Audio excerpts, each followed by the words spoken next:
대치동에 살았죠. 공부 열심히 막 시키는 대치동. 학원 다니고 집에 뭐 몬테소리 오고 뭐. 근데 어느 날 내가 이거 뭐 하는 짓이지? 그러면서 그 짓을 그만둬야 되겠다. 야, 너는 공부해서 강남으로 보내놨더니 어떻게 고향보다 더 촌으로 들어오냐? 대한민국에서 집은 곧 아파트로 통하지만 실제로 한국인의 절반만이 아파트에 삽니다. 나머지 절반은 아파트가 아닌 집에 사는데 온 세상이 다 아파트에 사는 것 같죠? 그래서 아파트가 아닌 집, 그리고 그곳에 사는 분들의 이야기를 해보려 합니다. 아파트 외환삼.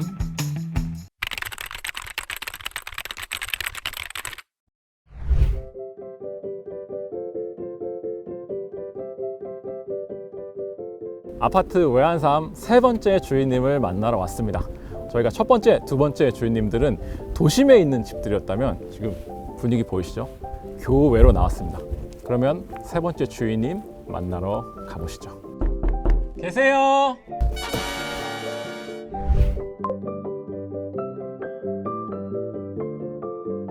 아이고, 안녕하세요. 안녕하세요. 저희가 궁금한 게 있어서 왔습니다. 바로 궁금한 게. 여쭤볼게요. 주인님, 네, 아파트 외환삼. 그거는 내가 들어가서 설명드리도록 할게요. 아니 근데 오면서 제가 네. 외관을 봤는데 네. 이게 저는 집이 아닌 줄 알았어요. 약간 아. 뭐 문화예술센터인가? 갤러리인가? 뭐 약간 이런 느낌이 들 정도로. 제가 건축가거든요. 아, 그래서 그럴 수도 있겠네. 사실 거실이 집의 얼굴이잖아요. 네. 거실을 꾸밀 때 뭘 좀 많이 신경 쓰셨어요? 거실에 꾸밀 때 가장 신경 쓰는 것은 편안함과 멋진 조망? 멋진 조망이 이 집의 키포인트라고 볼 수 있겠죠, 거실에. 저기 경안천인데 네. 저기 팔당으로 흐르는 물이에요. 아, 여기서 앉아서 음악 들으면서 인생은 뭘까 하면서 노을 보면서 이게 전원 생활에 아. 그 풍류를 즐기는 거죠.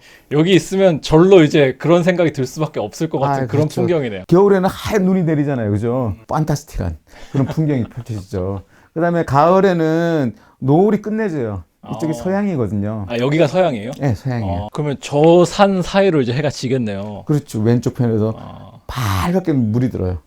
여기도 창이 있고, 네. 그러면 이제 동양, 서양으로 다 창이 나 있는 거네요. 동남쪽, 그다음에 북서양 이렇게 있는 거죠. 우리 집 최고의 자랑, 장점이라면 뭐가 있을까요? 각자의 공간들이 독립되어 있다. 그다음에 놀 수 있는 공간들이 구석구석 다 있어. 모형을 보고 설명하면 더 좋을 수도 있는데. 요거구나. 집을 보시면은 어떻게 보면은 집이 좀 복잡하죠. 이렇게 경사지로 돼 있고 이게 집이 총 몇 어딘지. 층인 거예요? 지층이 있고 그다음에 1층, 그다음에 2층이 있죠. 음. 우리가 지금 여기에 있는 거죠, 여기에. 지금 저희가 이게 지금 거실이죠? 그렇죠. 이렇게 돌아보면은 여기가 아이들 방이고 여기가 안방이죠. 층층이 다 자기만의 공간이 나눠져 있네요. 뭐 개인적인 뭐 간섭을 덜 받는 집일 수가 있겠죠. 제가 여기 어디 숨어도 찾아야 되거든요. 자제분이 지금 총 몇 분이세요? 애가 3명이죠. 첫째, 둘째는 컸고 셋째가 이제 늑둥이가 있거든요. 그러면 방이 총 몇 개예요? 방이 5개예요. 5개? 예, 그러니까 예. 거실, 뭐 주방 이런 거 빼고. 예. 그러면 이 동네 자랑 한번 해주신다면. 우리 동네 자랑. 이 동네가 원당리인데요. 이 동네가 아이들 다녔던 학교가 있어요. 푸른숲 발도록 학교라고 그 대안학교죠. 그래서 아이들 때문에 여기까지 왔죠. 그래서 그 마을의 주민들이 학부모들이 많아요, 아이들하고. 같은 교육 공동체로서 이렇게 서로 관심사도 갖고 아이들 같이 키우는 그런 공간이라고 볼 수 있겠죠. 동네 얘기 나왔으니까 한번 멋지게 테라스도 있고 하던데 밖에 나가서 한번 좀 집을 둘러보면서 얘기해 주실 수 있을까요? 그럴까요? 이게 벚꽃나무거든요. 네. 왕벚꽃인데 이제 여기 오면서 아이들 나무를 한 그루 한 그루 한 그루 심었어요. 지금 첫째, 요 세 개가? 둘째, 셋째. 예. 벚꽃이 이게 환상적이죠. 막 이렇게 떨어질 때 보면은. 여긴 뭐예요? 여기는 중정인데요. 중정이 뭐냐면은 가운데에 있는 정원인데 이곳은 이제 가족끼리 또는 뭐 식사를 하거나 여름에는 꼬맹이가 있을 땐 풀장도 만들고 홀딱 벗고 다녀도 되는 그런 공간이죠. 사모님이랑 지금 같이 사시는 집이잖아요. 아버님께서 건축가시고 집을 지으면서 내 맘대로 지을 순 없고 또 이제 사모님 의견도 좀 같이 이제 반영을 해야 됐을 텐데 지으면서 좀 약간 싸우시거나 그런 건 없었어요? 그거 많았죠. 다용도실이 너무 작다. 아니면 수납 공간이 좀 부족하다. 복도가 너무 많아서 공간 효율성이 좀 떨어진다. 가족이 제일 힘든 의뢰자예요. 왜냐면 평생 마주보고 있어야 되니까. 건축가로서 직접 집을 꾸미시면서 좀 가장 신경 쓴 공간이 어디세요? 아이들을 생각했을 때 아이들 방에서 각자의 테라스를 만들어 주려고 그랬어요. 와, 근데 지금 보시면 다 그림이에요. 그리고 뭔가 이렇게 스케일이 남다른 것 같아요. 딸이 이제 쉬는 날이나 뭐 자기가 그림을 그리고 싶을 때는 여기 내려와가지고 하루 종일 그림을 그리고 올라가고 그러죠. 둘째 따님만을 위한 공간이군요. 그렇죠. 둘째 따님의 이 예술적 재능은 어디로서부터 온 것 같으신가요? 그걸 물어보면 아마 난 나지. 그 엄마는 선생님이니까 수학 선생인데 이걸 어떻게 알겠어. 건축을 이제 어떻게 보면 예술이라 그러잖아요, 그죠? 그런 부분들이 아빠를 닮지 않았는가라는 생각이 듭니다. 그림들도 보면은 예사롭지 않아요. 단독주택이 아니면 어떻게 저렇게 벽에다 그림을 그리겠어요? 그렇죠. 그리고 자기가 와서 페인트 칠해놓고 다시 또 그랬다가 뭐 막 그런 거인 거죠. 네. 첫째나 둘째나 전부 아빠 닮은 거죠. 완전 몰빵해준 거야, 그냥. 본격적으로 좀 앉아서 저희가 이 집에 담긴 스토리, 어떻게 여기 오시게 됐는지, 그리고 아직 대답을 못 들었습니다. 아파트에 왜 안 사시는지 그 얘기를 들으러 한번 가볼까요? 갑시다. 멋진 집 둘러봤는데 사실 여전히 궁금한 게 많습니다. 첫 번째로 제가 궁금한 거는 퇴촌면 이곳에 어떻게 자리를 잡게 되신 거예요? 그때 기억나는데요. 제 큰딸이 중학교 1학년 첫 모의고사를 5월달에 봤는데 수학 성적이 55점이었어요. 진짜 좀 부끄러웠어요.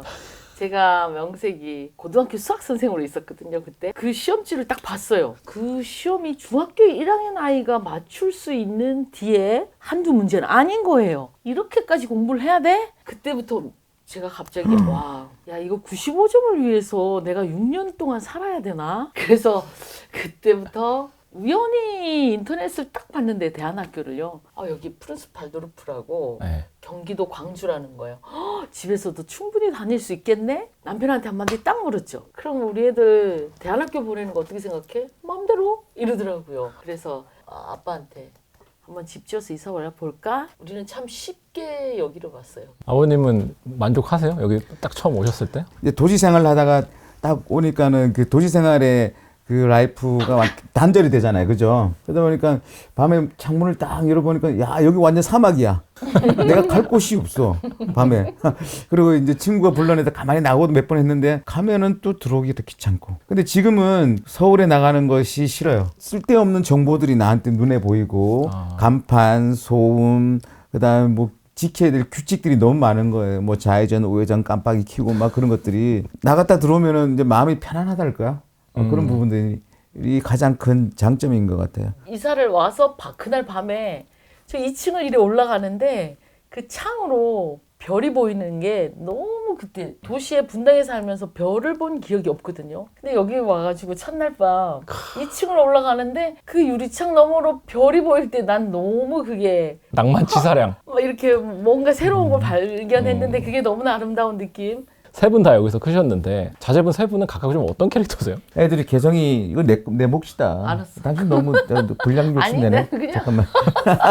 ENTP라서 아이들을 이렇게 간섭을 많이 안 해요. 근데 아이들도 이렇게 간섭받는 거를 익숙하지 않거든요. 그래서 어떻게 완전 방목을 했죠. 그래서 첫째 같은 경우에는 하고 싶은 것만 해요. 잘하는 것만 하고 혼자서 꼬물꼬물하면서 음악 만들다가 지금 뮤지션이 됐고 네. 둘째 같은 경우에는 그림을 그리고 있는데 준비가 잘 돼야만이 뭔가를 스타트할 수 있는 친구고 그다음에 셋째 같은 경우에는 누나들 눈치를 보고 살아서 그런지 자기의 그 캐릭터가 아직 발현되지 않은 것 같아요. 아직 학생이시죠? 중2는 뭐 이렇게 사람과 짐승의 사이니까 뭐 캐릭터라고 할 수는 없는 거지. 그래서 중3이야. 중3인가?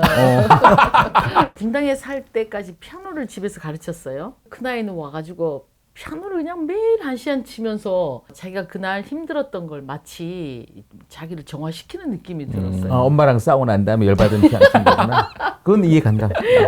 그래도 여기 와서 공부하라고 한 번은 고1 때, 큰애가 고1 때 야, 너 그래도 공부는 좀 해야 되지 않겠냐? 대학을 위해서 저도 약간은 걱정이 돼서 고민을 하면서 애한테 그걸 강요를 했죠. 고1 때. 그런데 걔가 나를 딱 한마디 짝째로 보면서 내가 좋아하는 걸 하려고 엄마가 나 여기에 데려온 거 아니었어? 그렇게 얘기를 딱 한번 하는데 제가 뒤통수를 맞은 기분이 들면서 며칠을 생각했죠. 자기가 원하는 자유로운 데 놔둘까? 아니면 이 제도권 안에 조금 익숙해지게 만들어야 되나? 그 고민을 하다가 아이 원하는 대로 둬야 되겠다. 그래서 아이가 한 1년 가까이를 홍대 쪽으로 왔다 갔다 하면서 그때 음악적인 성향을 키웠나 봐요. 나중에 물어보니까 자기는 거기 가서 세상을 많이 배웠다고 그러더라고요. 음악 하면서 노신 거죠. 지금 여기 살기 전에는 분당에 사셨어요? 네. 분당. 분당에 사시기 전에는 어디 사셨었어요? 대치동에 살았죠. 대치동? 네, 예, 대치동. 공부 열심히 막 시키는 대치동. 예. 대치동에 사시다가 네. 분당에 오셨다가 여기까지 오신 거예요? 점점 촌으로 기어 들어왔지. 어. 그래 우리 아버지가 하는 얘기가 야 너는 공부해서 강남으로 보내놨더니 어떻게 고향보다 더 촌으로 들어오냐 막 이렇게 얘기를 하시더라고요. 그래서 그러면 대치동에서도 아파트를 사셨고 네. 분당에서도 아파트를 사셨잖아요. 네. 두 분이서 아파트 생활을 몇십 년을 하다가 딱 이렇게 단독주택으로 오실 때 좀 걱정 같은 건 없으셨어요? 우리 그런 거 별로 없었어요. 그렇게 막 고민 많이 하고 계획을 열심히 세워서 이렇게 하는 건 스타일 아니지, 그지? 근데 내 주위에 동료나 친구들은 저보고 되게 너 참 용감하다는 소리 되게 많이 했어요. 안 하는 사람이 없었어요. 아, 근데 저라도 그런 말이 좀 나올 것 같아요. 주변에서 대치동 살고 분당에 있는 아파트 살다가 갑자기 단독주택 짓겠다고 하면 저도 약간 그런 말이 나올 것 같아요. 저도 대치동에 살 때 큰애 6살짜리를 가외 활동 있잖아요. 뭐 학원 다니고 집에 뭐 몬테소리 오고 뭐 그걸 6, 7가지를 시켰어요. 근데 어느 날 아이가 되게 힘들어할 때 제가 그때 한 6개월에서 8개월 시키고 와 이게 내가 지금 뭐 한 짓이지? 그러면서 그 짓을 그만둬야 되겠다. 1년 하고 정신 딱 차리고 내가 여기 올 때 네, 이 생에 나 만나가지고 출세는 못할 수 있다. 그 각오를 했으니까 그걸 하고 나니까 내 머리는 아주 클리어했어요. 이게 무슨 용기가 필요하나? 그냥 가면 되는 건데 나 오히려 내가 더 의문스럽죠. 그 말이. 내가 원해서 그냥 결정한 건데 그 따님 음악 중에 보물찾기라는 음악 혹시 들어보셨어요? 네네. 지겨워 이 동네. 지겨워 이 동네 이 놀이터가 학원 째고 온 거 알면 나는 죽어 그 분당 동네지, 그지? 분당이에요. 분당이에요 그게? 네. 아니 제가 네. 이 들으면서 그 앨범 들으면서 오는데 이게 여기 얘기하는 건가? 분당에 살 때 뭐 학원 째고 뭐 맞아. 나가는 거 그거. 아니 근데 아버님이 건축가시긴 하지만 네. 사실 주변에 이제 단독주택을 짓는 건축주가 돼보셨던 분들의 얘기 들어보면 네. 이게 진짜 수명이 줄어드는 일이다. 음. 진짜 스트레스도 많이 받고 하는 아. 일이다 하더라고요. 네. 지으면서 좀 어려운 점은 없으셨어요? 일단은 재정 내가 할 말이 많지. 어우, 내 명줄이 줄어들었죠. 내 명줄이 진짜 어우. 발언권 뺏기셨어. 이 집에 올 때마다 중간점 올 때마다 엄청 싸웠어요. 우리 애들이 뭐라 했냐. 엄마 제발 오늘은 가서 싸우지 마. 아 지어지는 모습을 보러 오실 때? 보러 올 때마다. 왜냐하면 저는 쓸데없는 외제 자재. 그다음에 이 공간 사실 이 거실도 전 되게 크게 제가 딱 요구한 건 거실 좀 크고 안방 크고 그다음에 여자 다용도 그 3가지를 요구했는데 하나도 지켜주지 않았어요. 이게 약간 좁으시군요 여기가. 엄청 좁죠. 저는 사실 어우 스케일이 커. 아파트 사는 저희로서는 여기가 굉장히 넓다 생각하고 있었는데. 아니 이 집의 구조에 비하면 이 집이 아 그렇죠. 이게 전체 면적에서 차지하는 거실의 크기로 생각하면. 예, 안방도 그렇고. 근데 그때 나한테 집을 한 번 더 짓자. 다시는 당신한테 안 맡겨. 한 번 쏙지 내가 2번은 안 쏙는다. 이제 항변할 기회 드릴게요. 이 사람이 그 실수 또는 그런 체험 없이 건축가가 또 한 단계 업을 될 수 없는 거잖아요. 그래서 나는 어떻게 생각했냐면 나 요것도 해보고 저것도 해보고 어떤 실험적인 부분들이 이 집에 녹아나 있는 거죠. 그러면 집 지을 때 좀 가장 신경 쓴 부분은 어떤 거셨어요? 15년 전에 살기를 해서 그때는 좀 간지나게 간지나게. 내가 디자인을 좀 이렇게 난 정말 이렇게 디자인을 정말 잘해라는 허세가 많이 있었죠. 그 당시만 해도. 지금은 이제 힘 다 빠지고 그런 거를 내려놓으셨어요? 내려놓고 오히려 좀 편안하게 접근할 수 있는 그런 집, 또 관리라든지 뭐 경제성이라든지 그런 부분들을 많이 이제 생각하게 되는 거죠. 집 짓는 데는 또 뼈 빠지게 버셨다고 했는데 짓는데 얼마나 들었어요? 한 10억? 오, 만만치 않은데요? 특히 창문 같은 경우에는 뭐 싼 것도 있지만은 뭐 독일식 창 같은 것들, 그다음에 바닥도 보면 원목 바닥, 페인트도 보면 벽지가 아닌 그런 것들이 사람의 손들이 많이 가는 작업들이거든요. 네. 제가 겉멋 들어서 막 이렇게 멋지게 보려고 하고 외피가 많아요. 맞아요. 그러니까 오면서 보니까 네모나게 지으면 외피가 적잖아. 이건 중정도 있고 떠 있고 하는 그런 마감재들이 어떻게 보면 2배 가까이 들어가는 그런 집을 설계를 한 거죠. 욕심을 많이 내셨고 많이 냈죠. 큰 돈과 노력을 들여서 이 집을 지으셨어요. 분당이나 대치동 살 때보다 좋은 점 어떤 게 있나요? 우리는 이 집 와서요. 우리 둘이 되게 그 얘기 많이 해요. 여보, 지금이라도 서울에 아파트 공짜로 주면 당신 갈 거야? 그럼 우리 둘 다 절대 안 가지. 우리 여기 이사 와서 아파트에서 초대해도 안 갔어요. 우리 오히려 오라 그랬어요. 우리는 아파트에 들어가고 한 몇 시간만 있으면 둘 다 답답한 거.